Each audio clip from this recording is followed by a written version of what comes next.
चलो बच्चों, कहानी को थोड़ा सा और आगे बढ़ाते हैं और अंतिम फैमिली के बारे में बात करते हैं, जो हमारी है ऑक्सीजन फैमिली।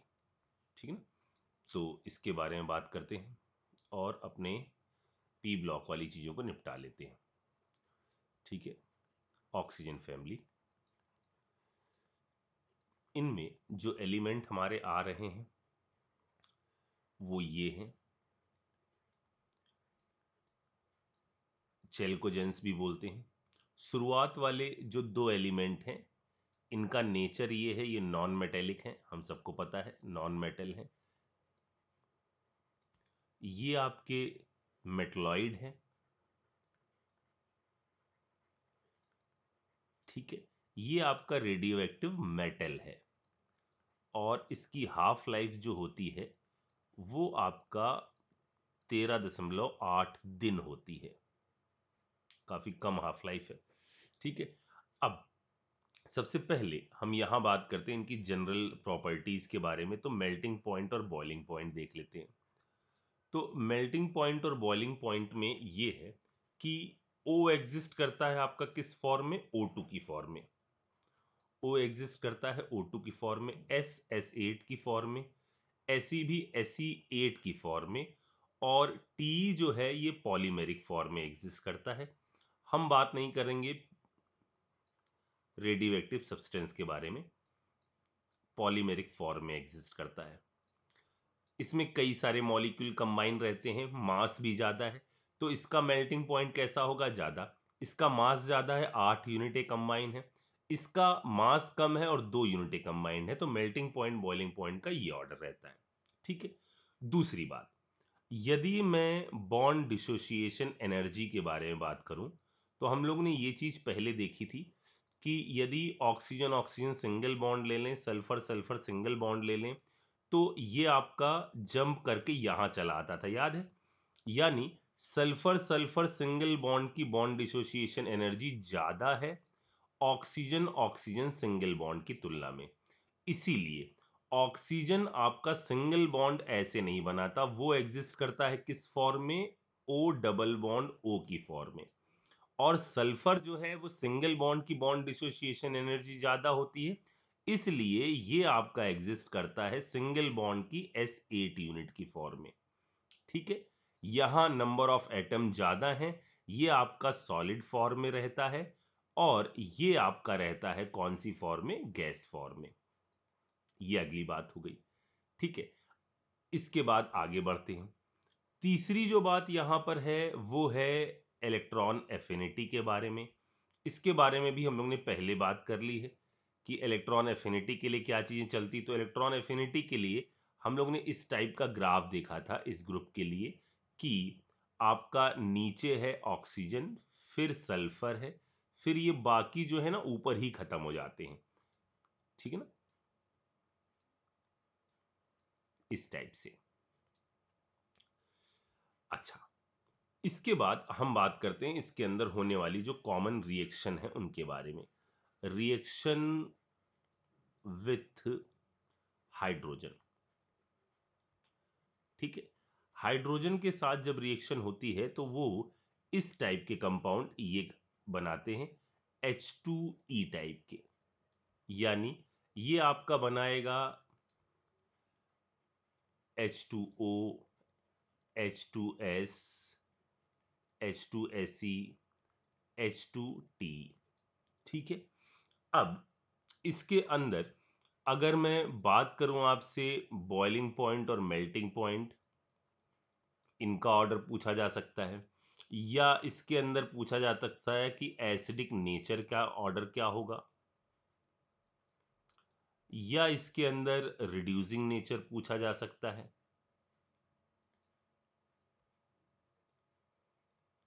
या इसके अंदर आपका थर्मल स्टेबिलिटी पूछी जा सकती है। ठीक है, तो बॉइलिंग पॉइंट के लिए क्या है बच्चों? बॉइलिंग पॉइंट पहले फोर्स ड्यू टू चार्ज, फिर इन सब में फोर्स ड्यू टू मास। तो कैसे सिखाया था इसको? इसके अंदर आप ऐसे चलेंगे, फोर्स ड्यू टू चार्ज पहले, फिर ये ऑर्डर, मतलब सबसे पहले ये, फिर ये, फिर ये, फिर ये। ठीक है, एसिडिक नेचर के बारे में बात करते हैं। H हटा लो, H हटने के बाद ये बना OH माइनस, दूसरा बना SH माइनस, तीसरा बना ACH माइनस और चौथा बना TH माइनस। ठीक है, चार्ज सब में कहाँ आ रहा है? ऑक्सीजन के ऊपर छोटा एटम, बड़ा एटम और बड़ा एटम और बड़ा एटम। ठीक है, टॉप टू बॉटम साइज से देखते हैं। इस पर चार्ज की डेंसिटी कम है। ये आपका कैसा बेसिक होगा? Weak basic. यानी करस्पॉन्डिंग एसिड कैसा होगा बच्चों? स्ट्रॉन्ग। यानी एसिडिक नेचर का ऑर्डर जो चलेगा वो ऐसा चलेगा। रिड्यूसिंग नेचर, कौन सा H आराम से दे सकता है? तो छोटू छोटू के साथ स्टेबल है और छोटू बड़ू के साथ स्टेबल नहीं है। तो ये पर्टिकुलर चीज आराम से H दे देगी, ये आराम से नहीं दे पाएगी। मतलब रिड्यूसिंग नेचर जो है वो इसका ज्यादा होगा और ऊपर आते आते रिड्यूसिंग नेचर कम होता चला जाएगा। सिमिलर वे में थर्मल स्टेबिलिटी, छोटू छोटू ज्यादा स्टेबल हैं और ये आपका नीचे जाने पे थर्मल स्टेबिलिटी डिक्रीज करती जाती है। तो ये थी पहली रिएक्शन। अगली बात करते हैं रिएक्शन विथ O2। ठीक है, कई सारी ऑक्सीडेशन स्टेट में इसके अंदर दो ऑक्सीडेशन स्टेट कॉमन होती हैं, +4 और +6। ये दो ऑक्सीडेशन स्टेट हैं जो यहां पर कॉमन है। ठीक है, +4 और +6। ऊपर वाले जो एलिमेंट हैं, जैसे आप नीचे आते जा रहे हो, नीचे वाले की कौन सी ऑक्सीडेशन स्टेट ज्यादा स्टेबल है? यहां वाले की आपकी लोअर ऑक्सीडेशन स्टेट ज्यादा स्टेबल है। और ऊपर वालों के लिए कौन सी ऑक्सीडेशन स्टेट ज्यादा स्टेबल है? हायर ऑक्सीडेशन स्टेट ज्यादा स्टेबल है। ठीक है, जैसे इससे क्या चीज हमको मदद मिलती है? जैसे हमने कहा SO2 और TeO3। ठीक है, SO2 +4 में है, बिहेव करेगा एक रिड्यूसिंग एजेंट की तरह, दूसरे को रिड्यूस करेगा और खुद ऑक्सीडाइज हो जाएगा। किसमें कन्वर्ट हो जाएगा? SO3 के अंदर। यानी बिहेव करेगा एक रिड्यूसिंग एजेंट की तरह।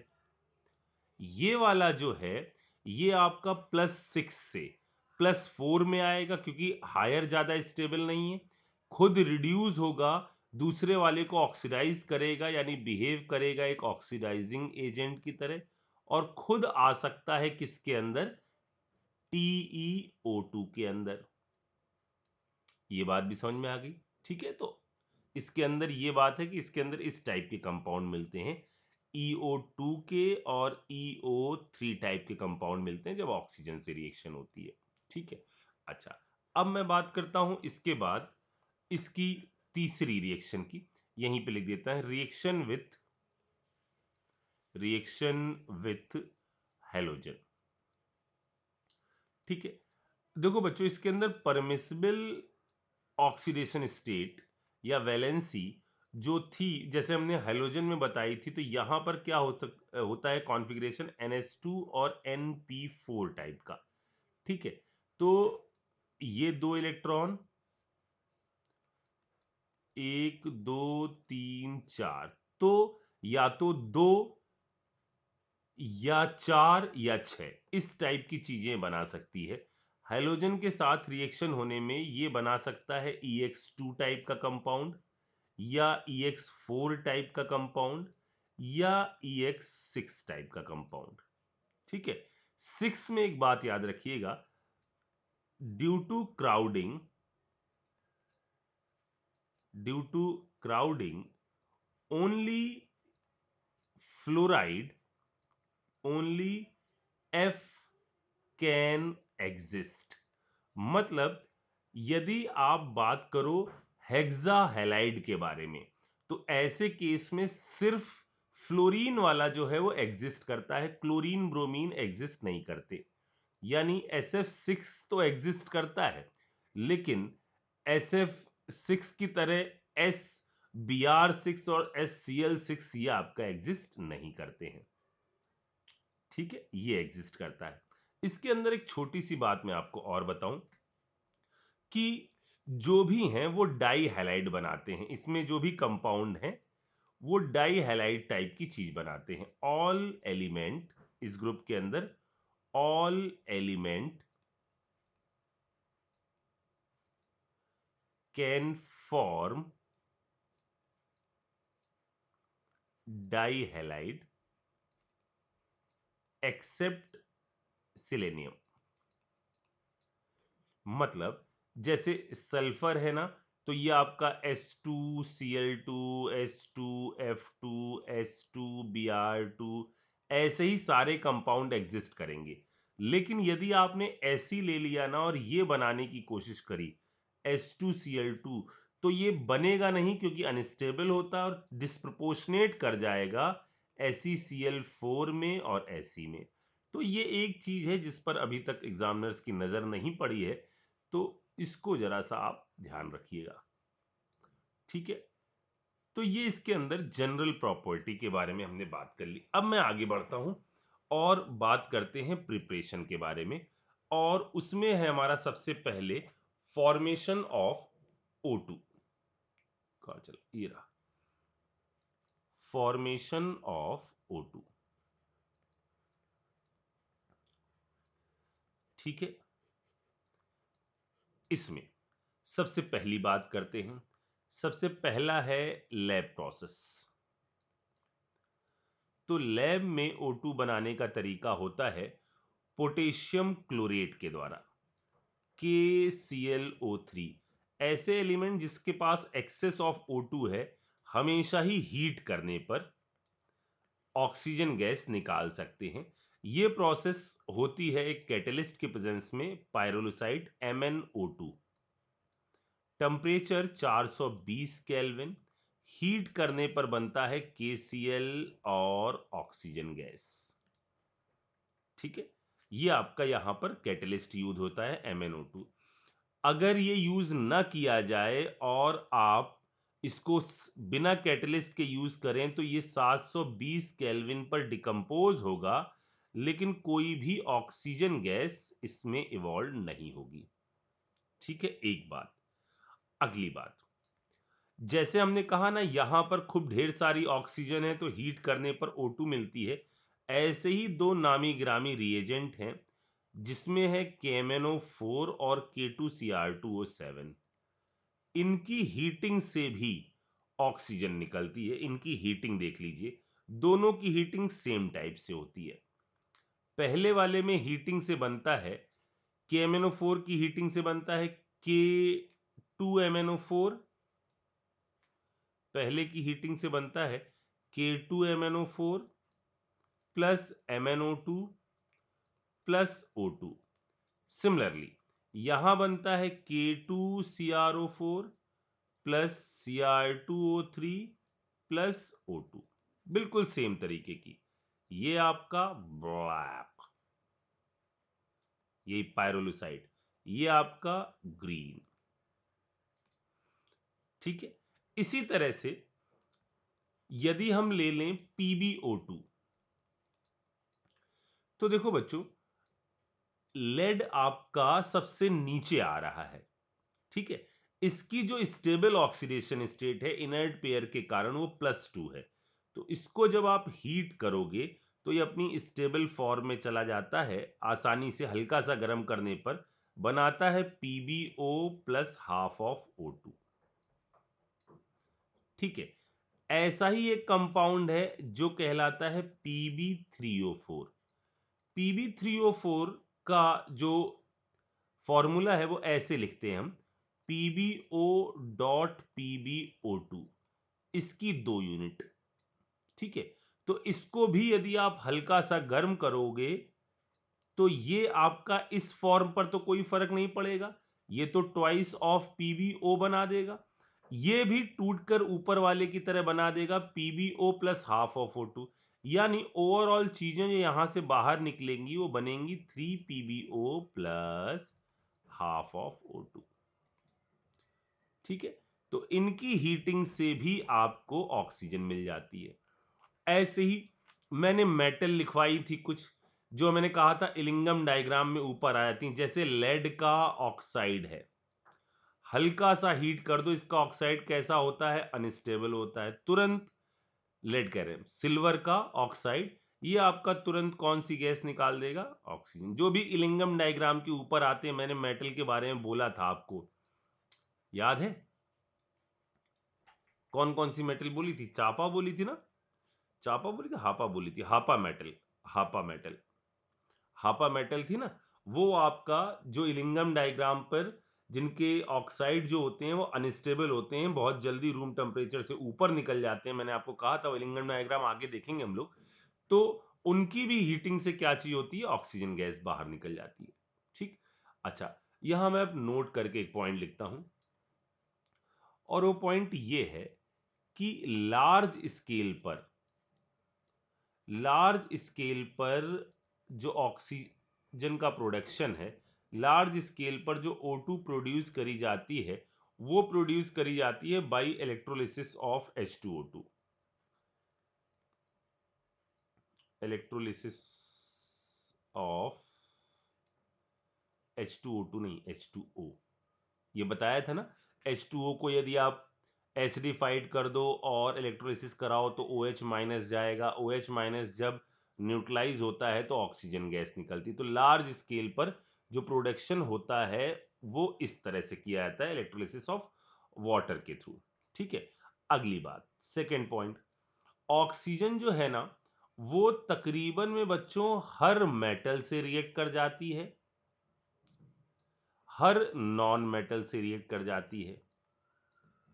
मेटल से रिएक्ट करने पर मेटेलिक ऑक्साइड बनाएगी जो आपका बेसिक नेचर के होते हैं, नॉन मेटल से रिएक्शन करने के बाद आपका नॉन मेटेलिक ऑक्साइड बनाएगी जो एसिडिक नेचर के होते हैं, but not react with, but not react with Nobel metal, Au और Pt, याद करो, इनको ऑक्सीजन दिखाने से कोई फर्क नहीं पड़ता था HNO3 की रिएक्शन में, इनको जेब से निकाल कर दिखानी पड़ती थी, क्या, क्लोरीन। ठीक है, ये थी ऑक्सीजन। अब बात करते हैं इसमें अगले पॉइंट के बारे में, और ये इंपॉर्टेंट है। अब बात करते हैं formation of ozone, formation of ozone.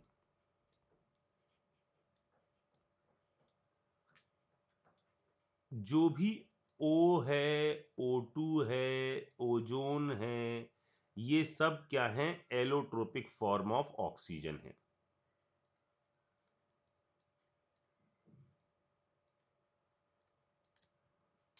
Ozone इस तरह की फॉर्म में एग्जिस्ट करता है, बेंड शेप का मॉलिक्यूल होता है,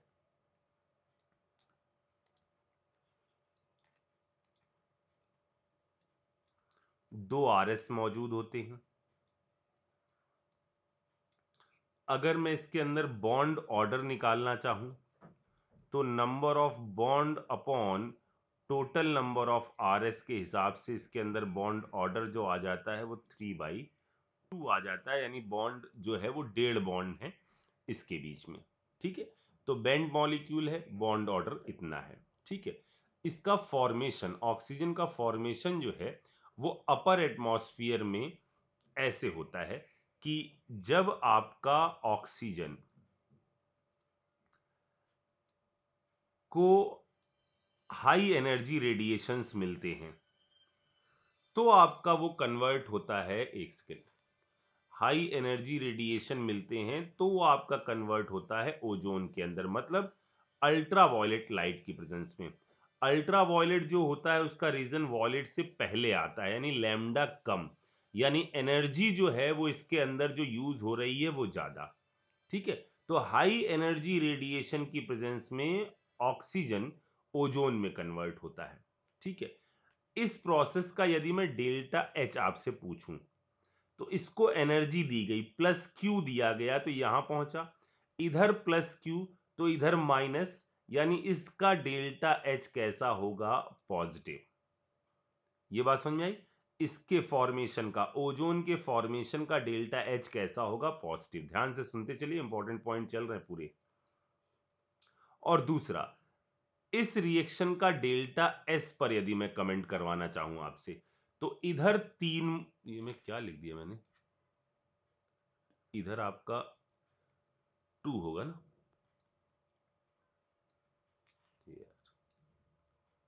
टू। तो अगर मैं इस पर ये आपसे कमेंट करवाना चाहूं कि एंट्रोपी क्या है, तो इधर देखो 3 मोल हैं गैस के, इधर आपका 2 मोल हैं गैस के। तो एंट्रोपी, यदि दोनों साइड में गैस हैं तो इसको डायरेक्टली रिलेट किया जा सकता है नंबर ऑफ मोल से। तो एंट्रोपी कैसी है? निगेटिव। यानी अगर हम फॉर्मेशन ऑफ डेल्टा ओजोन का डेल्टा जी देखें, तो डेल्टा जी किसके बराबर है? Delta H minus T delta S. जरा देखें कि क्या ओजोन खुद ब खुद फॉर्म हो सकती है, मतलब प्रोसेस स्पॉन्टेनियस है या नहीं है। तो डेल्टा जी कैसा है? पॉजिटिव। ये निगेटिव, यानी ओवरऑल डेल्टा जी कैसा है? पॉजिटिव। ये निगेटिव, तो डेल्टा जी पर क्या बोलोगे? डेल्टा जी की वैल्यू कैसी आ जाएगी? ओवरऑल पॉजिटिव आ जाएगी। चेक करो, एच कैसा है? पॉजिटिव। ये कैसा है? निगेटिव। तो ओवरऑल डेल्टा जी कैसा आ गया? पॉजिटिव। यानी फॉर्मेशन ऑफ ओजोन कैसा है? नॉन स्पॉन्टेनियस प्रोसेस है। इसका मतलब ओजोन जो है वो आपका अनस्टेबल है, और ये इजीली डिसोशिएट होकर इस साइड में जा सकती है। ठीक है, ओजोन आपका जो है वो अनस्टेबल है, ये इजीली आपका डिसोशिएट होकर इस साइड में जा सकती है। ठीक है, अच्छा, अब मेरी बात सुनो। ओजोन जब कभी भी अपना ऑक्सीडाइजिंग नेचर शो करती है तो इस तरह से डिसोशिएट होती है ओजोन। और आपको पता है ये आपका दूसरा ही एलिमेंट है, फुल ओजोन बर्बाद, दूसरा ही एलिमेंट है, तो तगड़ी तरीके से खुद रिड्यूस होगा और सामने वाले को ऑक्सीडाइज करेगा, क्योंकि ये सोर्स है किस चीज का? नेसेंट ऑक्सीजन का। ठीक है, अब इसके ऑक्सीडाइजिंग बिहेवियर को जानते हैं और इनसे रिलेटेड कुछ इंपॉर्टेंट पॉइंट को देखते हैं। सबसे पहली बात, यदि हम कोई सल्फाइड ले लें, और खास तौर से मेटल सल्फाइड, तो वो ओजोन के साथ रिएक्शन करके किसमें कन्वर्ट हो जाएगा? वो कन्वर्ट हो जाएगा सल्फेट के अंदर, PbSO4। कोई भी मेटल का सल्फाइड ओजोन के साथ रिएक्शन करके PbSO4 या मेटल के सल्फेट में चला जाएगा। अगर हम रिएक्शन को प्रॉपर तरीके से लिखना चाहें तो मैं इसको ऐसे लिखूंगा, ओजोन टूटा ऐसे, PbS प्लस ओजोन, इसने आपस में रिएक्शन करके बनाया PbSO4। जरा इसको बैलेंस करते हैं तो यहां आ गया 4, ऊपर वाले से हमको ये 4 काटना है, मल्टीप्लाई कर दिया, तो ये आ गया इसकी जो बैलेंस इक्वेशन है वो, यानी PbS plus 4 ozone give 4 of O2 plus PbSO4।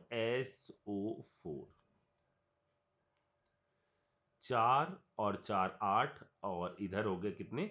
12। ठीक है, ये तो पहला पॉइंट कि कोई भी मेटल सल्फाइड आपका जब ओजोन के साथ रिएक्शन करता है तो मेटल का सल्फेट बनाता है। लेकिन इसमें बहुत सारी धमाकेदार चीजें हैं, इनको जरा सुनते चलिए। बट H2S जब ओजोन से रिएक्शन करता है तो वो आपका सल्फेट नहीं बनाता है, ये आपका बनाता है S। ठीक है, यानी इसकी रिएक्शन यदि ओजोन से होगी तो S बनेगा, और ओजोन जब भी अपना ऑक्सीडाइजिंग बिहेवियर शो करता है तो ऑक्सीजन गैस तो बाहर निकालता है, तो यहां बनेगा सल्फर, जो आपका येलो या वाइट कलर का सॉलिड है।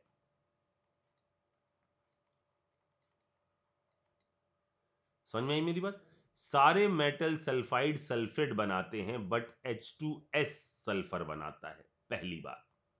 ठीक है, बाकी जो अगली कहानियां हैं ऑक्सीजन से रिलेटेड, वो चूंकि ऑक्सीजन ऊपर ही आता है तो उसमें हमको टेंशन नहीं लेनी, ये सबके को सारी चीजों को क्या कर सकता है, ऑक्सीडाइज कर सकता है। HX आपने ले लिया, इससे आप X2 बना सकते हैं, बस F नहीं होना चाहिए। ठीक है, एक चीज ये हो सकती है, या आप NO2 माइनस ले लो, इससे कन्वर्जन हो जाएगा NO3 माइनस के अंदर, या आप Fe+2 ले लो, इससे आप चले जाओगे Fe+3 में। ठीक है ना, इसी टाइप की चीजें। तो ये मैक्सिमम चीजों को ऑक्सीडाइज कर सकता है, ये आपका मैक्सिमम चीजों को ऑक्सीडाइज कर सकता है, इसलिए मैं यहां सारी लिस्टिंग नहीं कर रहा हूं। दूसरे ही नंबर पे आ रहा है तो हर चीज को ऑक्सीडाइज कर देगा, मैं यहां पर उसके बारे में डिटेलिंग करता चलूंगा। अगर मैं ओजोन की रिएक्शन करवा दूं नॉन मेटल के साथ, नॉन मेटल जैसे मैंने ले लिया बोरॉन, या मैंने सल्फर ले लिया, या मैंने P4 ले लिया, या मैंने I2 ले लिया।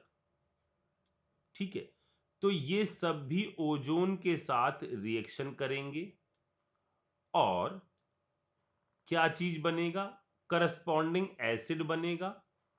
ओजोन के साथ रिएक्शन होने पर करस्पॉन्डिंग एसिड बनेंगे और ऑक्सीजन गैस बाहर निकलेगी।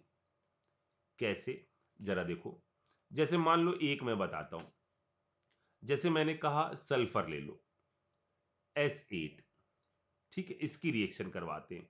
तो कैसे होगी रिएक्शन, आप चाहो तो टोपी मेथड से बैलेंस कर लो या आप स्टेप वाइज बैलेंस कर लो। तो ओजोन टूटा O2 और O में, ठीक है, S8 plus nascent oxygen plus H2O give H2SO4। ठीक है, तो यहां से क्या क्या चीजें मिलेंगी, बोरॉन से मिलेगा H3BO3 प्लस O2, इससे मिलेगा H2SO4 प्लस O2, इससे मिलेगा H3PO4, बिल्कुल HNO3 की तरह, वहां ये मिलते थे प्लस NO2 मिलता था, ये O2। ठीक है, तो जरा देखो कैसे हमने इसको बैलेंस किया, दोनों स्टेप को जरा बैलेंस कर लेते हैं। यहां 8 है तो यहां पर भी मैं 8 चिपका देता हूं। ठीक है, और यहां हाइड्रोजन कितने हो गए, 8 दूनी 16। ठीक है, इधर मैं 8 कर देता हूं। ठीक, अब ऑक्सीजन देखते हैं, यहां 32 और 8, तो ये आ गया कितना, 24, 24। इधर मल्टीप्लाई कर लेते हैं 24 से और दोनों को उठाकर जोड़ देते हैं। ठीक है, तो क्या आ जाएगा, ये इसकी बैलेंस इक्वेशन आ जाएगी, S8 plus 24 ozone plus 8 H2O give 24 O2 plus 8 H2SO4। समझ में आ गया, 24 O2 प्लस 8 H2SO4, ये बैलेंस इक्वेशन आ गई। अब फिर से देखो अगली कहानी, यदि मैं I2 लेता हूं तो I2 के साथ दो कंडीशन है, जब भी कंडीशन आ रही होती है ना तो वो रिएक्शंस काफी इंपॉर्टेंट होती हैं। अगर आपने I2 लिया और वेट I2 लिया, यानी इसके अंदर वाटर मौजूद है, तब तो कोई टेंशन नहीं, तब आपका बनता है HiO3 प्लस ऑक्सीजन। ठीक है, लेकिन यदि आपका ड्राई है यानी वाटर नहीं है, तो आपका कंपाउंड बनता है I4O9। ये आपका येलो कलर का सॉलिड है,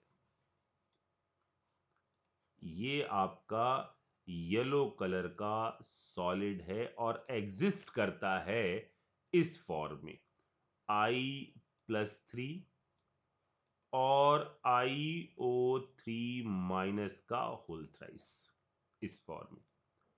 ठीक है, ये चीज भी समझ में आ गई। अगली बात सुनो, अगली बात ये है कि आप देख रहे हो कि हर रिएक्शन में, आप देख रहे हो हर रिएक्शन में जब भी ओजोन ऑक्सीडाइजिंग नेचर शो कर रहा है, सब में आपका वो O2 जरूर निकाल रहा है। ठीक है, हर जगह पर, यहां पर भी O2, यहां पर भी O2, सब जगह पे O2 जरूर निकालेगा। लेकिन दो रिएक्शन है, ओजोन नोट करके लिख देते हैं, ओजोन नॉट इवॉल्व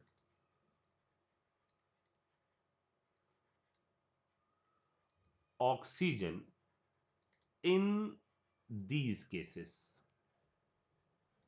जब आप रिएक्शन कराते हो SnCl2 के साथ और SO2 के साथ, जब इस पर ओजोन की रिएक्शन होती है ना बच्चों, तो इस केस में कोई भी ऑक्सीजन इवॉल्व नहीं होती। ऊपर बन जाता है Sn+2 है, +4 में चला गया SnO2, 3 में आगे चला गया, 4 में है, 6 में चला गया SO3। लेकिन इस प्रोसेस में कोई भी ऑक्सीजन इवॉल्व नहीं होती। ये नोट का पहला पॉइंट है। समझ में आ गई मेरी बात? ठीक है, तो हमने इसकी रिएक्शन करा दी किसके साथ? मेटल के साथ, नॉन मेटल के साथ, सल्फाइड, और हमने कहा ना इस सबको ऑक्सीडाइज कर देता है, कोई टेंशन नहीं है। अच्छा, ये नोट का पहला पॉइंट हो गया। नोट का अब हम दूसरा पॉइंट, सेकंड पॉइंट के बारे में बात करते हैं। सेकंड पॉइंट ये है कि ओजोन जो है ये आपका तीनों फॉर्म में एग्जिस्ट करता है। अगर गैसियस फॉर्म में बात करें तो ये आपका लाइट ब्लू कलर की गैस है,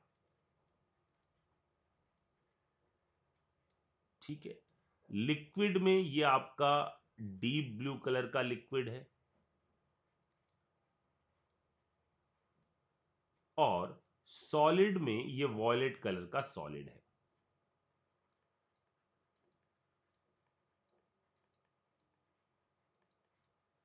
ठीक है, इसमें होने वाली कुछ रिएक्शंस जो आपको और ध्यान रखनी है वो हैं ये। पहली है KOH से, दूसरी जो हमने हैलोजन में बताई थी ClO2 से, और तीसरी है NO से।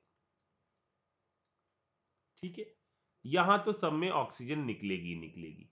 यहां बनेगा KO3+O2, इधर बनेगा Cl2O6+O2, इधर बनेगा NO2+O2। ठीक है, ये आपका ऑरेंज कलर का सॉलिड है।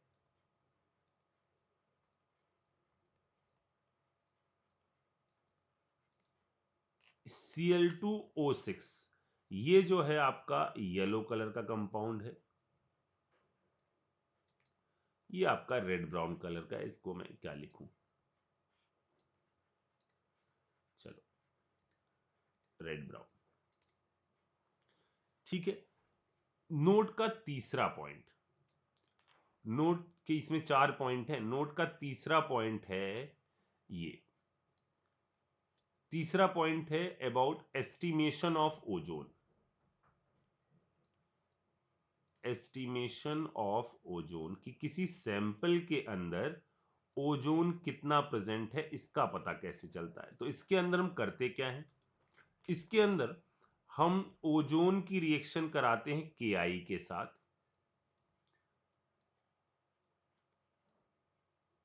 और वाटर की मौजूदगी में। तो इससे हमारा फॉर्मेशन होता है, KOH बनता है एक तो, ठीक है। ओजोन इसको ऑक्सीडाइज कर देता है, तो ऑक्सीजन निकली और I ऑक्सीडाइज हो गया I2 की फॉर्म में। जब भी कहीं I2 ऑक्सीडाइज होता है तो उसी का यूज हम करते हैं आगे। I2 रिएक्ट विथ H2O3-2 बनाएगा I- प्लस S4O6-2। ठीक है, तो जितने इक्विवेलेंट ये हमको नोन होगा थायो, जितने इक्विवेलेंट इसके होंगे उतने इक्विवेलेंट आयोडीन के साथ रिएक्शन कर रहा होगा, उतने इक्विवेलेंट KI होंगे और उतने इक्विवेलेंट ओजोन के लिए आएंगे। तो इक्विवेलेंट कॉन्सेप्ट से हम ये पता लगा सकते हैं कि कितना ओजोन किसी गिवन सैंपल में मौजूद है। इसमें एक खास बात है जो एनसीईआरटी में मेंशन है कि पहली रिएक्शन में देखो क्या हुआ, यहां पर KOH भी बन रहा है और I2 भी बन रहा है, दोनों एक ही सॉल्यूशन में पड़े हैं, ये स्टेबल नहीं होंगे, ये रिएक्शन फिजिबल नहीं होगी जब तक यहां पर आप ऐसी चीज नहीं मिलाते हैं जिनमें आपका मीडियम का पीएच बैलेंस रहे। मतलब यहां हम ये रिएक्शन कराते हैं एक बफर की सॉल्यूशन में, उस बफर को बोलते हैं बोरेट बफर। इस बफर का काम क्या होता है, ये OH का जो बनना होता है ना, OH यदि इससे रिएक्ट करता जाए, अगर OH बनता जा रहा है तो मीडियम बेसिक होता जाएगा बहुत सारा। तो ये बफर जो है ना पीएच बैलेंस करता है, क्योंकि आपको पता है कि पीएच जो है, अगर कोई बफर ले लिया गया तो उसका पीएच कुछ फिक्स टाइप का रहता है रिएक्शन के दौरान। तो ये कुल मिलाकर प्रोसेस के दौरान इसकी और इसकी रिएक्शन को एक तरह से होने नहीं देता, क्योंकि अगर OH कंज्यूम हुआ तो पीएच चेंज हो जाएगा। ये बफर ऐसा रहता है जो पीएच चेंज नहीं होने देता। इस कारण से ये रिएक्शन पॉसिबल होती है। मतलब ऑब्जेक्टिव क्या, कि ये रिएक्शन किसकी प्रेजेंस में होती है, तो बफर की प्रेजेंस में होती है। बफर की प्रेजेंस होनी क्यों जरूरी है, ये चीज समझ में आया, ताकि यहां जो बेस बन रहा है वो इससे रिएक्ट ना कर सके। हमने पूरे मीडियम का पीएच एक बैलेंस करके रखा है, तो बेस के आने से कोई फर्क नहीं पड़ने वाला। ठीक है, ये एस्टिमेशन ऑफ ओजोन से रिलेटेड एक बात है, और इसके अंदर जो इंपॉर्टेंट पॉइंट है वो यूज क्या होता है, बोरेट बफर। ठीक है, अच्छा, और अब बात करते हैं अपने लास्ट पॉइंट के बारे में। लास्ट पॉइंट जो चौथा है नोट का पॉइंट, वो है टेस्ट ऑफ ओजोन। तो लैब में ओजोन को टेस्ट कैसे किया जाता है, टेस्ट ऑफ ओजोन। तो इसको टेस्ट करने के लिए दो तरीके हैं। एक फिल्टर पेपर, जिस पर हम पाउडर्ड फॉर्म में इस पर सोक करवा देते हैं खास केमिकल का, जो कहलाता है बेंजीडाइन, एल्कोहलिक बेंजीडाइन।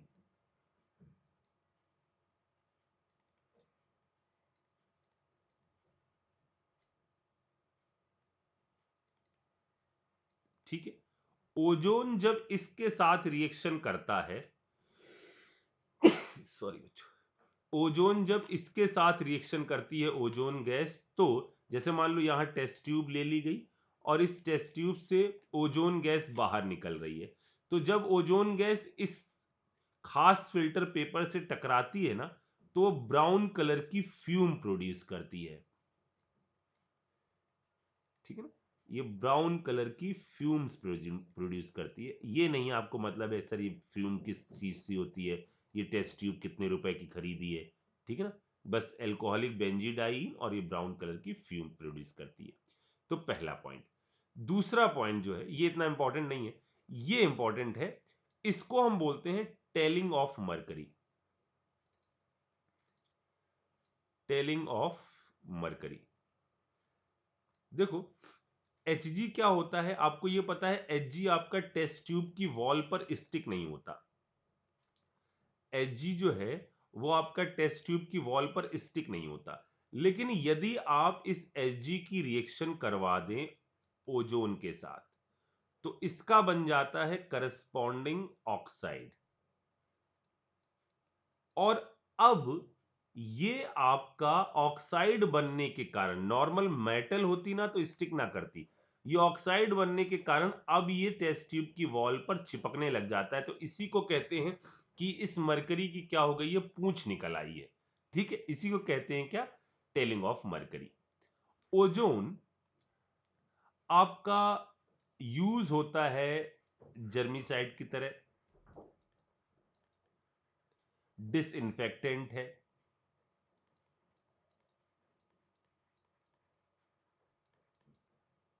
ब्लीचिंग पाउडर तो खैर है ही, क्योंकि नेसेंट ऑक्सीजन निकाल रहा है तो कलर्ड कंपाउंड को कलरलेस कंपाउंड में कन्वर्ट करेगा, परमानेंट एक्शन होगा।